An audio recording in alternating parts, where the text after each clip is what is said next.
সর্বশেষ যে জাহান্নাম থেকে মুক্তি পাবে, আল্লাহর কাছে কান্না করবে, আল্লাহ আর কতকাল এই জাহান্নামের আগুনে আপনি আমারে জ্বালাবেন?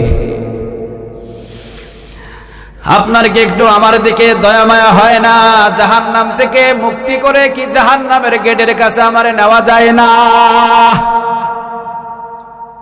আল্লাহ রাব্বুল আলামিন বলবেন, ঠিক আছে বান্দা, জাহান্নাম থেকে তুই যখন দোয়া করলি, যা, জাহান্নামের দরজা আমি বন্ধ করে দেব। তোকে বাহির করেই জাহান্নামের দরজাটা বন্ধ করে দেবেন কে?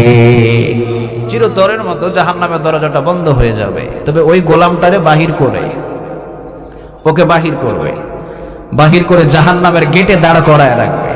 1 বছর 2 বছর নয়, 1000 পর্যন্ত সেখানে দাঁড়িয়ে থাকবে। আল্লাহু আকবার। 1000 বছর দাঁড়িয়ে থাকার পর আল্লাহর কাছে দোয়া করবে, জাহান্নাম থেকে বাঁচিয়েছেন আল্লাহ, এই জায়গার ভিতরে আপনি আমারে দাঁড় করায় রাখলেন, জাহান্নামের কিছু অগ্নির আবজাস আমার শরীরে লাগে, এখন ওই জায়গাতে আমার কলিজায় ছ্যাঁক লাগে। আল্লাহ, এই জায়গা থেকে নিরাপদ কোন স্থানে কি আমারে নিয়ে যাওয়া যায় না?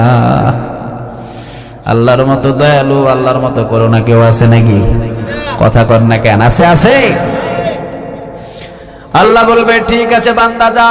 1000 বছর যখন তুই জাহান্নামের গেটে দাঁড়িয়েছিলি, আমি আল্লাহ রাব্বুল আলামিন জান্নাত এবং জাহান্নামের মাঝখান বরাবর তোকে দাঁড় করাইয়া দিলাম।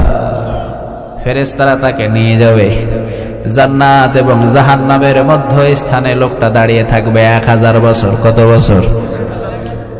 1000 বছর। এরপরে আল্লাহর কাছে দোয়া করবে, আল্লাহ আপনার চাইতে বড় দয়ালু কেউ আছে নাকি? আল্লাহ বলবে, না না, আমার চাইতে বড় দয়ালু আর কেউ নাই।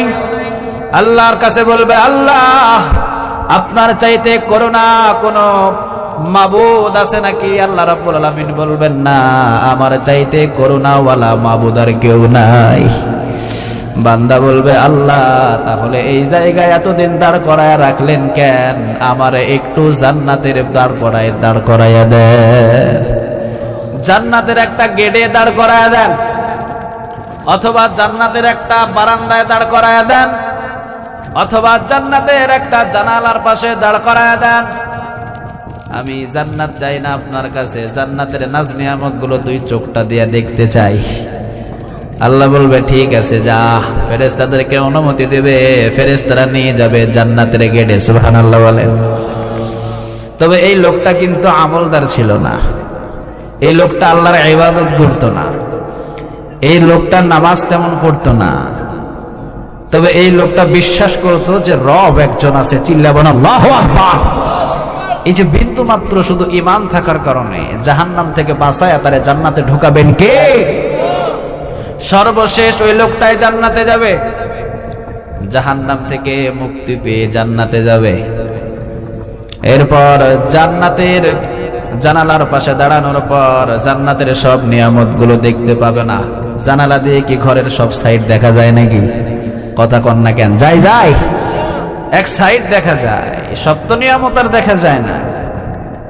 এই লোকটা আল্লাহর কাছে দোয়া করবে আবার, আল্লাহ কথা দিলাম, আল্লাহর আপনার কাছে আর কিছু চাইবো না, এইটাই আমার শেষ চাওয়া। আল্লাহ আপনার মতো দয়ালু, আপনার মতো করুণা আর কেউ নাই। আল্লাহ আপনি যেই জানালার পাশে আমারে দাঁড় করিয়েছেন, জান্নাতের তো সব